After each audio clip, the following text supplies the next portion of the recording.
Hello student, कैसे हैं आप सभी लोग। मैं उम्मीद करता हूं आप सभी लोग बिल्कुल ठीक और स्वस्थ होंगे। तो मैं आज आप लोगों के लिए एक स्पेशल टॉपिक लेकर के आया हूं, जो टॉपिक हमारे रेलवे और सभी जनरल कंपटीशन एग्जाम में बार बार पूछे जाते हैं, जहां से क्वेश्चन हमारे डेली लाइफ से रोजमर्रा की जिंदगी से रिलेटेड होता है। तो अब ये टॉपिक क्या है, तो इस टॉपिक को हम एक एक करके डिस्कस करेंगे और इसके बारे में मैं आप लोगों को यहाँ समझाऊंगा, बताऊंगा। तो जैसा कि आप लोग यहाँ देख भी रहे होंगे कि आज हेडिंग है हमारा, यहाँ पर टॉपिक का नाम है मैकेनिकल प्रॉपर्टी ऑफ सॉलिड। हम जनरली बात करेंगे दो, एक मैकेनिकल प्रॉपर्टी ऑफ सॉलिड और दूसरा mechanical property of fluids. But आज के लेक्चर के अंदर हम केवल और केवल मैकेनिकल प्रॉपर्टी ऑफ सॉलिड के बारे में डिस्कस करेंगे और नेक्स्ट लेक्चर के अंदर हम मैकेनिकल प्रॉपर्टी ऑफ फ्लूइड के बारे में डिस्कस करेंगे। हालांकि जो जनरल कंपटीशन होते हैं, वो जनरल कंपटीशन में ज़्यादा से ज़्यादा जो क्वेश्चन पूछे जाते हैं वो डे टू लाइफ के पूछे जाते हैं, तो मैकेनिकल प्रॉपर्टी ऑफ फ्लूइड से ही पूछे जाते हैं। बट यदि हम कुछ एनडीए एयरफोर्स के एग्जाम की बात करते हैं, तो उन एग्जाम के अंदर जो क्वेश्चन है वो मैकेनिकल प्रॉपर्टी ऑफ सॉलिड से भी पूछा जाता है। इसलिए इसको हम नकार नहीं सकते, इसको हम छोड़ नहीं सकते। तो चलिए हम आगे बढ़ते हैं अपने टॉपिक की तरफ। बट आगे बढ़ने से पहले मैं आप लोगों को एक बात बताना चाहता हूँ। यदि आप लोगों ने मेरा चैनल अभी तक सब्सक्राइब नहीं किया है, तो आप जल्द से जल्द उसे सब्सक्राइब करें और बेल आइकन के बटन को दबाएं, ताकि जल्द से जल्द न्यू अपडेशन की इंफॉर्मेशन आपके पास पहुंच सके। तो चलिए दोस्तों, बिना समय गवाए हम अपने टॉपिक की शुरुआत करते हैं। तो आज हम जो टॉपिक पढ़ने वाले हैं, उस टॉपिक का नाम है मैकेनिकल प्रॉपर्टी ऑफ सॉलिड। ठोसों के यांत्रिक गुणधर्म। जो हमारे ठोस होते हैं, उन ठोसों के अपनी क्या क्या प्रॉपर्टी होती है, उनकी प्रॉपर्टी के बारे में हम डिस्कस करने वाले हैं। तो चलिए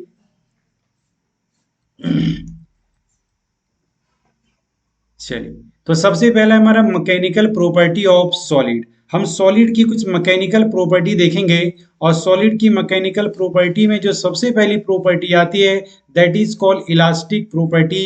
it means elasticity of body. तो सबसे पहले हम ये समझने का प्रयास करेंगे कि व्हाट इज इलास्टिसिटी, इलास्टिसिटी होती क्या है और ये सॉलिड के अंदर कैसे लागू होती है। किस सॉलिड की इलास्टिसिटी सबसे ज्यादा होती है या किस सॉलिड की इलास्टिसिटी सबसे कम होती है। तो पहले हम ये देखते हैं कि इलास्टिसिटी रियल में होता क्या है। तो इलास्टिसिटी की एक डेफिनेशन मैंने यहाँ तैयार कर रखी है, जो बहुत ही इजी और आसानी वे से आप लर्न कर सकते हो। इस इलास्टिसिटी को हिंदी में बोलते हैं प्रत्यास्थता। किसकी? द्रव की प्रत्यास्थता। तो मैं कह सकता हूं, it is the property of a body tends to regain its original shape and size after removing the external deforming force is called elasticity. It means यदि किसी वस्तु के ऊपर, किसी वस्तु का मतलब ठोस है, यदि किसी पिंड के ऊपर लगाए गए प्रत्यारोपित बल को हटा लेने से वह वापिस अपनी वास्तविक कॉन्फ़िगरेशन यानी वास्तविक स्थिति को कवर कर लेता है, तो वो उस वस्तु की क्या कहलाती है? प्रत्यास्थता कहलाती है। जैसा कि आपको यहाँ दिखाई भी दे रहा है कि किसी वस्तु का वह गुण जिससे उस पर प्रत्यारोपित बल को हटाने पर अपनी प्रारंभिक आकृति और आकार को पुनः प्राप्त कर लेता है, इसी को हम प्रत्यास्थता बोलते हैं। अब ये जो प्रत्यास्थता होती है वो सभी सॉलिड के अंदर एक बराबर नहीं होती। तो इसलिए कुछ जो सॉलिड होते हैं वो इलास्टिसिटी की प्रॉपर्टी को रिप्रेजेंट करते हैं, लेकिन कुछ जो सॉलिड है वो परफेक्ट इलास्टिक बॉडी को रिप्रेजेंट करेंगे, और जो परफेक्ट इलास्टिक बॉडी को रिप्रेजेंट नहीं करते उसे परफेक्ट प्लास्टिक बॉडी कहते हैं। तो ये परफेक्ट इलास्टिक को कौन रिप्रेजेंट करेगा, ये एग्जाम में कई बार पूछा जाता है। 4 ऑप्शन में एलिमेंट के नाम, बॉडी के नाम दे दिया जाएगा और पूछेगा which is called perfect elastic body. निम्न में से किसको परफेक्ट इलास्टिक बॉडी कहा जाता है। तो चलिए थोड़ा सा हम देखते हैं कि परफेक्ट इलास्टिक बॉडी की क्या प्रॉपर्टी होती है और किस मटेरियल को परफेक्ट इलास्टिक बॉडी का नाम हम दे सकते हैं। तो परफेक्ट इलास्टिक बॉडी या पूर्ण प्रत्यास्थ पिंड, पूर्ण प्रत्यास्थ पिंड क्या होता है? तो कहेंगे a body regain its original configuration immediately after removing the deforming force is called perfect elastic body. Quartz and phosphorus and bronze, ये हमारा ब्रॉन्ज है दोस्तों। यहाँ स्पेलिंग में थोड़ा सा मिस्टेक है। ब्रॉन्ज BRONZE, ये है हमारा ब्रॉन्ज। तो याद रखना, किसी भी बॉडी के ऊपर जो हमने एक्सटर्नल फोर्स लगाया है that is called deforming force, उस फोर्स को यदि हम रिमूव कर लेते हैं और वह बॉडी इमीडिएटली अपने ओरिजिनल कॉन्फ़िगरेशन को कवर कर लेती है, कॉन्फ़िगरेशन बोले तो शेप साइज को कवर कर लेती है, तो वो बॉडी कहलाती है परफेक्ट इलास्टिक बॉडी। लेकिन एक और बात मैं बता दूं, यदि किसी भी बॉडी के ऊपर डिफॉर्मिंग फोर्स को रिमूव करने से वो अपनी वास्तविक पोजीशन को, वास्तविक कॉन्फ़िगरेशन को कवर नहीं करती, तो उसे हम परफेक्ट इलास्टिक बॉडी नहीं कहते। और जो परफेक्ट इलास्टिक बॉडी नहीं होगी that is called plastic body. तो उसको हम क्या बोलेंगे? Plastic body. तो यहाँ मैंने आपको इसकी डेफिनेशन बता दी है, हिंदी में भी लिखा हुआ है कि वह पिंड जो जिस पर से पूर्णतः प्रत्यारोपित बल को हटा लेने पर यदि वह तुरंत अपनी वास्तविक स्थिति में आ जाती है तो उसे पूर्ण प्रत्यास्थ पिंड कहते हैं। Which body is not elastic then called plastic. ये मैंने बताया, ऐसी बॉडी जो इलास्टिक प्रॉपर्टी को रिप्रेजेंट नहीं करती that is called plastic body, उस बॉडी को हम प्लास्टिक बॉडी कहते हैं। फॉर एग्जाम्पल के लिए यहाँ दिया हुआ है पुट्टी। आपको पता है जो दीवार के ऊपर हम वॉल पुट्टी लगाते हैं, वो पुट्टी एक प्रकार की कैसी है? प्लास्टिक बॉडी है। कैसी है? Plastic body. या इसके अलावा हम बात करते हैं वैक्स। क्या चीज? वैक्स। वैक्स के ऊपर भी यदि कोई डिफॉर्मिंग फोर्स को आप रिमूव करते हो तो वो अपनी ओरिजिनल कॉन्फ़िगरेशन को कभी भी वो कवर नहीं कर पाएगी, तो that is called plastic body. तो अब यदि हम बात करते हैं इलास्टिक बॉडी, तो इलास्टिक बॉडी के लिए कुछ वैज्ञानिकों ने अपने कुछ रूल बताए, जिसमें से एक और सबसे फेमस रूल है जिसे हम बोलते हैं हुक्स लॉ, हुक का नियम। क्या बोलेंगे? हुक्स लॉ, हुक्स का नियम। हुक का नियम जो भी मैं आप लोगों को पढ़ाऊंगा, जहां से क्वेश्चन पूछ दिया जाते हैं कई बार, बट इस हुक्स लॉ को फॉलो करने से पहले आपको ये समझना पड़ेगा कि सॉलिड बॉडी के अंदर जो हम फोर्स लगा रहे हैं और फोर्स लगाने से उस बॉडी के कॉन्फ़िगरेशन में चेंज आता है। तो कॉन्फ़िगरेशन में कैसा चेंज आएगा? कॉन्फ़िगरेशन का मतलब ओवरऑल लेंथ में चेंज आ सकता है, उसके वॉल्यूम में चेंज आ सकता है, उसके एरिया में चेंज आ सकता है। तो अलग अलग जगह पर यदि उसके अंदर चेंज आ रहा है तो वो कैसा आ रहा है और क्यों आ रहा है, इन सब चीजों को अब हमें यहाँ समझने की आवश्यकता है। तो सबसे पहला पॉइंट जो हम यहाँ पढ़ेंगे दैट इज कॉल्ड स्ट्रेस, या हिंदी में जिसे बोलते हैं प्रतिबल। तो प्रतिबल निकालने के लिए एक सिंपल सा फॉर्मूला है, restoring force upon area. Restoring force upon area, it means बल अपॉन में क्षेत्रफल। जो किसी के अंदर रीस्टोरिंग फोर्स, अब ये रीस्टोरिंग फोर्स क्या होता है तो उसको भी मैं समझा देता हूं। तो जैसे मान लो कि किसी भी बॉडी को, किसी स्टील को या किसी भी बॉडी को, जैसे मान लेते हैं कि कोई ये बॉडी है इस तरीके से, इसकी जो ओरिजिनल लेंथ है वो L, आपने इसके ऊपर क्या किया, एक कुछ अमाउंट ऑफ फोर्स आपने इसके ऊपर लगा दिया। जैसे फोर्स लगाओगे तो इसके कॉन्फ़िगरेशन में कुछ चेंज आ जाएगा, मतलब इसकी लंबाई में कुछ चेंज आ जाएगा। डेल्टा L इसकी लंबाई में क्या आ गया? चेंज आ गया।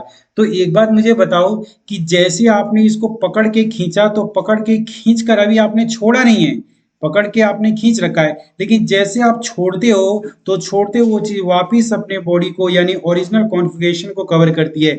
तो जैसे आपने छोड़ा तो जो चीज उसको वापिस अपनी ओरिजिनल कॉन्फ़िगरेशन पर लेकर के आई है वो भी एक फोर्स ही है, क्योंकि फोर्स ही वो चीज है जो किसी बॉडी की पोजीशन को चेंज करा सकता है। तो वो यहाँ कौन सा फोर्स है? तो इसको हम बोलेंगे रीस्टोरिंग फोर्स। कैसा बल? Restoring force. किसी भी बॉडी के ऊपर एक्सटर्नल फोर्स को हटा देने से जिस फोर्स के कारण वह अपने ओरिजिनल कॉन्फ़िगरेशन को कवर कर लेता है that is called restoring force. उसी को हम रीस्टोरिंग फोर्स कहते हैं। और ये रीस्टोरिंग फोर्स कितने एरिया पर लगा है उसका जो रेशियो होता है उसी को हम बोलते हैं स्ट्रेस या प्रतिबल। अब यदि हम इसकी यूनिट की बात करें तो आपको पता है फोर्स चाहे कोई सा भी क्यों ना हो, उसकी यूनिट या ऐसा यूनिट हमेशा होती है न्यूटन। क्या होती है? न्यूटन। और एरिया की यूनिट जो होती है वो होती है मीटर। तो ये हो गया न्यूटन पर मीटर का square. This is the SI unit of stress.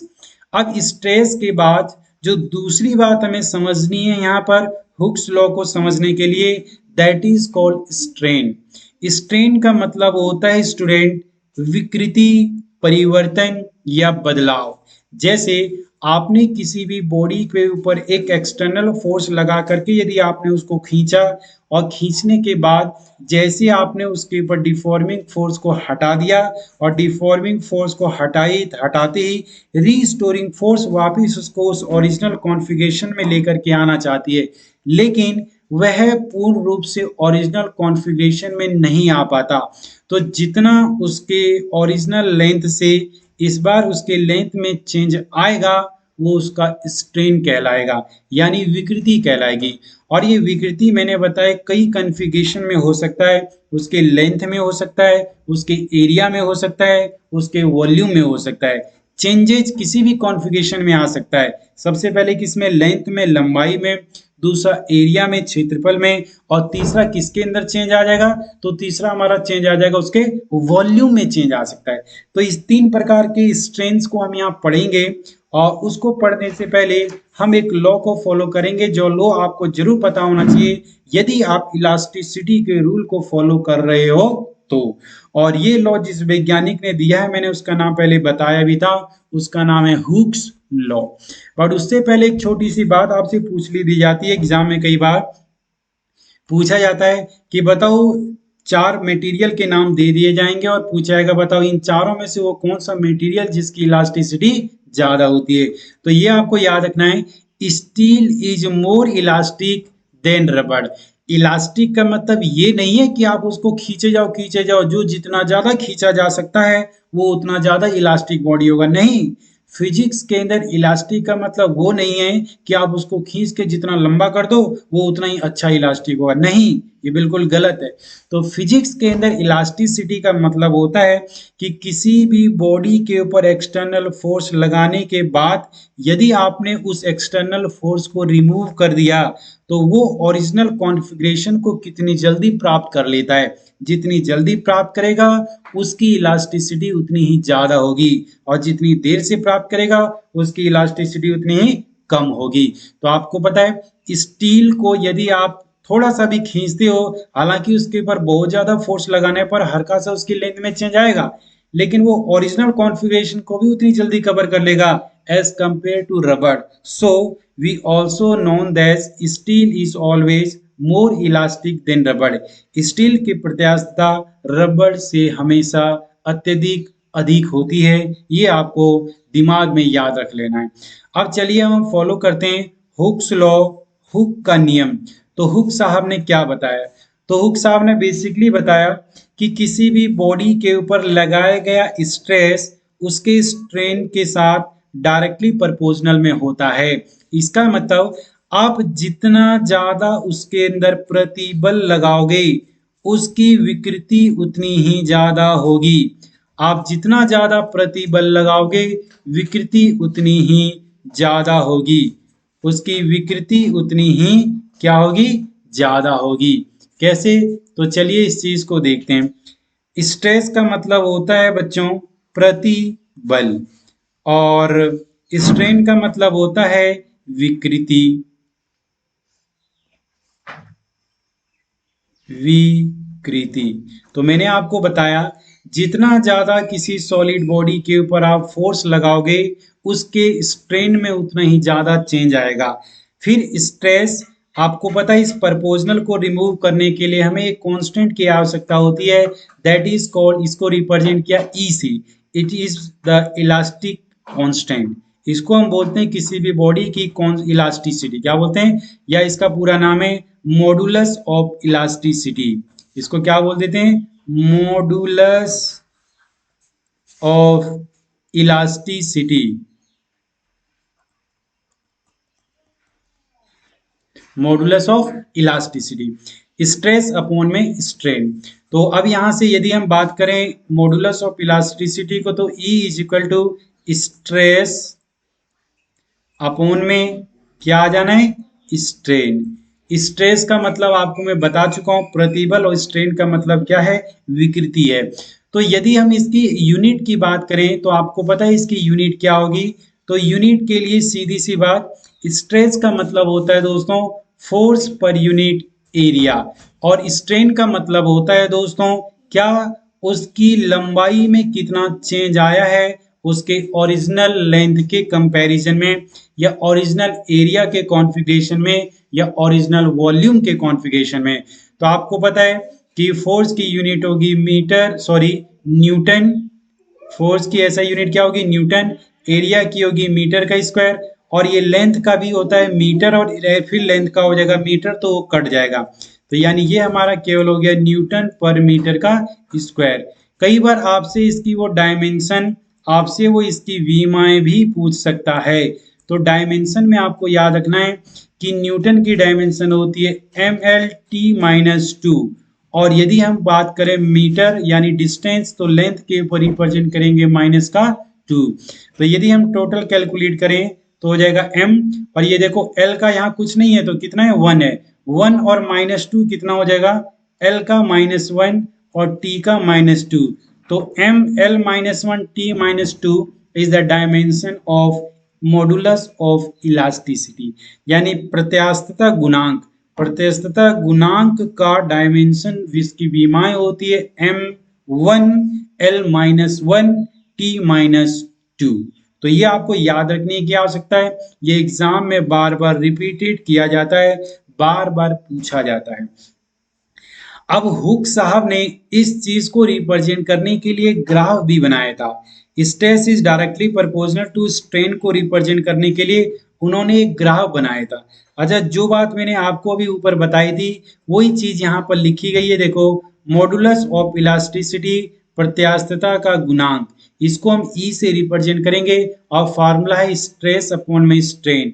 आपको पता है स्ट्रेस यानी फोर्स पर यूनिट एरिया, और स्ट्रेन के बारे में बता चुका हूं, यह है न्यूटन पर मीटर स्क्वायर। और डायमेंशन अभी मैंने आपको कैलकुलेट करके बताई थी m1 l-1 t-2। ये आपको क्या रखना है, याद रखना है।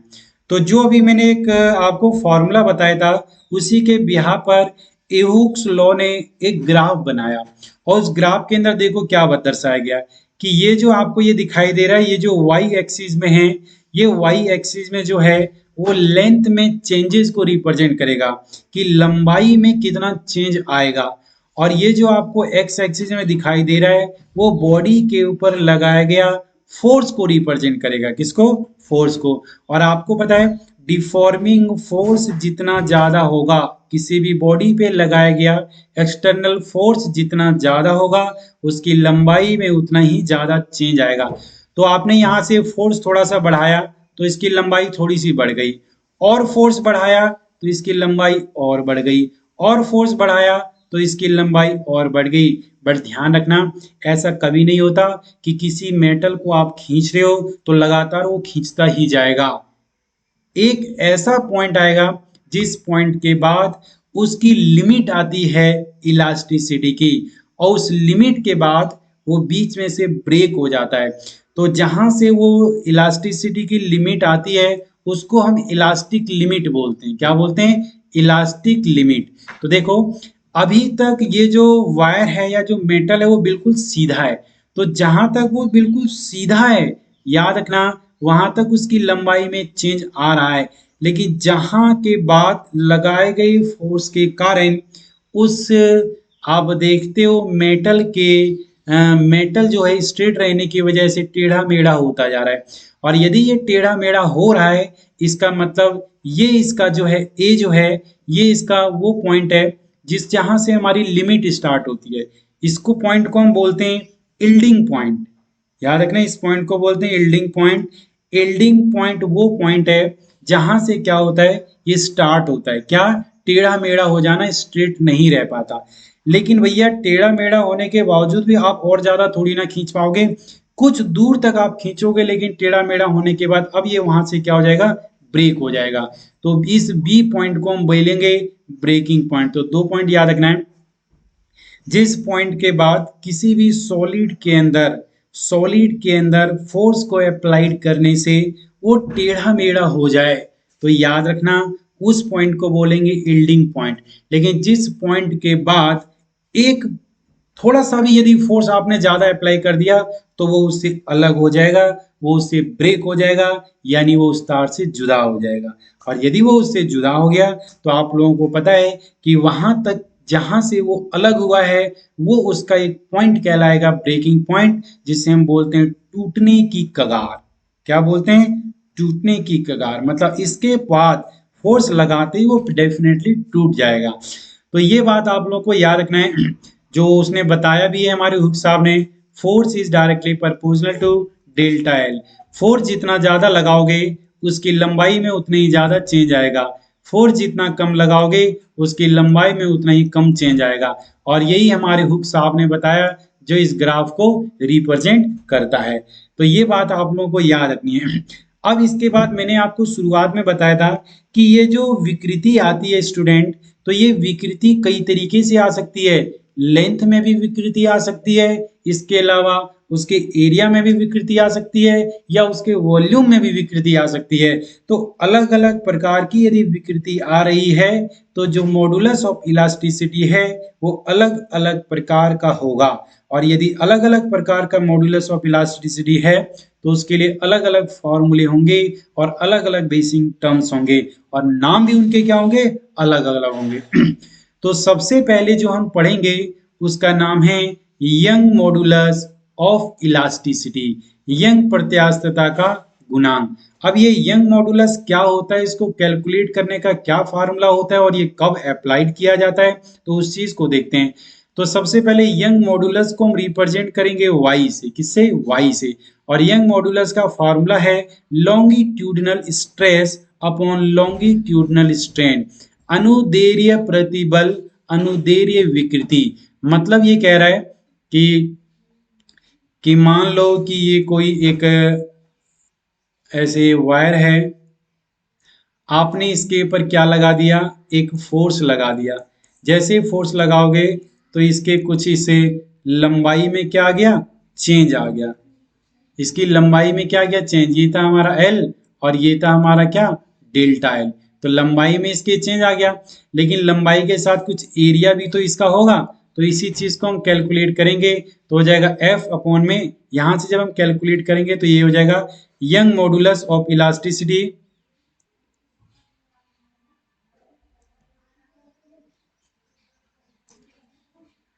यंग मॉडुलस ऑफ इलास्टिसिटी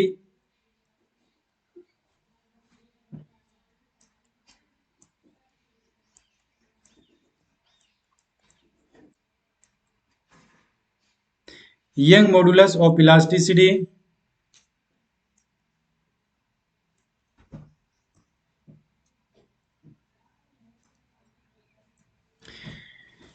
यदि हम बात करें यंग मॉडुलस ऑफ इलास्टिसिटी का, तो सिंपल सी बात है, इसमें आपको ज्यादा डरने वाली बात नहीं है। तो सीधी सी बात हम यहाँ कर सकते हैं y is equal to force upon में एरिया, और जो नीचे आ जाएगा l अपॉन में जो है हमारा ना, ऐसे होगा फोर्स अपॉन में एरिया और अपॉन में आ जाएगा क्या? नीचे जो आएगा वो हमारा l आएगा और ऊपर जो आएगा वो हमारा डेल्टा l आएगा।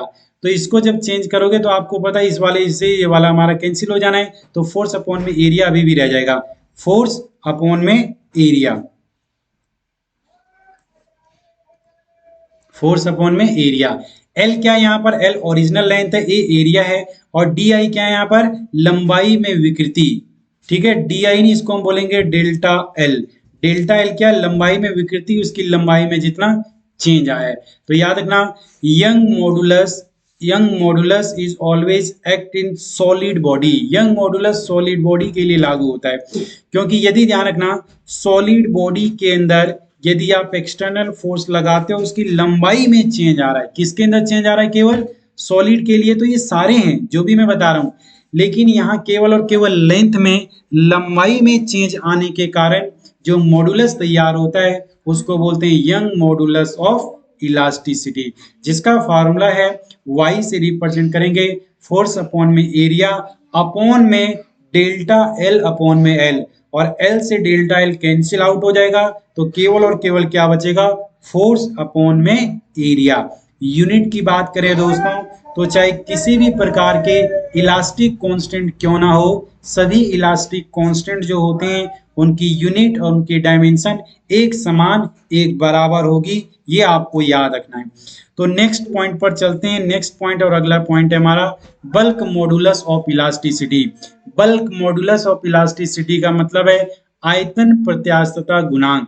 आयतन प्रत्यास्थता गुणांक यानी अब आयतन के अंदर चेंज में हम रिप्रेजेंट को मेजर कर रहे हैं, तो इसे हम बी से रिप्रेजेंट करेंगे। फॉर्मूला है नॉर्मल स्ट्रेस अपॉन में वॉल्यूमेट्रिक स्ट्रेन, यानी फोर्स तो आप लगा ही रहे हो, जिसके कारण चेंज किसके अंदर आएगा, उसके वॉल्यूम में चेंज आएगा, इसलिए हमने वॉल्यूमेट्रिक स्ट्रेन को बोला है। तो देखो B is equal to force upon में एरिया तो होगा ही होगा, लेकिन उसके साथ साथ डेल्टा बी अपॉन में वी भी होगा। अब डेल्टा वी की जो यूनिट होगी मीटर क्यूब, वही वी की यूनिट होगी मीटर क्यूब, तो अभी भी हमारा रह जाएगा केवल और केवल फोर्स अपॉन में एरिया। यूनिट की बात करते हैं तो again newton per metre square, और न्यूटन पर मीटर स्क्वायर आपको पता है किसके बराबर होता है, ये पास्कल के बराबर भी होता है। ये याद रखना है आपको, जो पास्कल की एसआई यूनिट, जो पास्कल की यूनिट होती है वही हमारी बल्क मॉडुलस की यूनिट होती है। अब पास्कल किसकी यूनिट है, प्रेशर की। तो अब यहाँ पर लिखा हुआ है कि delta we is the change in volume, यानी उसके वॉल्यूम में जो विकृति है कितनी है इसको रिप्रेजेंट करेगा, और वी जो है उसका ओरिजिनल वॉल्यूम है। तो ये था हमारा किसके वॉल्यूम के रिस्पेक्ट में चेंज आने पर जो मॉडुलस होता है उसको बोलते हैं बल्क मॉडुलस ऑफ इलास्टिसिटी। और मैंने आपको शुरुआत में बताया जितने भी प्रकार के हमारे कांस्टेंट हैं, चाहे वो बल्क मॉडुलस हो, चाहे वो यंग मॉडुलस हो, चाहे वो हमारी रिजिडिटी हो, यूनिट सबकी सेम होगी। क्या होगी, सबकी सेम होगी। तो इसके बाद जो तीसरा और हमारा जो लास्ट आया है सॉलिड की पार्टिकल में, वो सॉलिड की प्रॉपर्टी में उसका नाम है मॉडुलस ऑफ रिजिडिटी, यानी दृढ़ता का गुणांक, कि कोई भी सॉलिड कितना ज्यादा सॉलिड है उसके प्रॉपर्टी को रिप्रेजेंट करेंगे। तो इसको हम ईटा से रिप्रेजेंट करते हैं, और फॉर्मूला है शियरिंग स्ट्रेस अपॉन में शियरिंग स्ट्रेन, अपरूपक प्रतिबल अपॉन में अपरूपक विकृति। फार्मूला वही है, जहां भी प्रतिबल आ जाए तो प्रतिबल का नाम सुनते ही फोर्स अपॉन में एरिया आपको लगा देना है। तो फोर्स अपॉन में ये है हमारा एरिया, और इसके अंदर चेंज किसके अंदर आएगा, तो एंगल में। कैसे, जैसे मैं एक करके दिखाता हूं कि मान लो कि ये हमारा कोई एक सॉलिड बॉडी है जो क्यूब के स्ट्रक्चर में,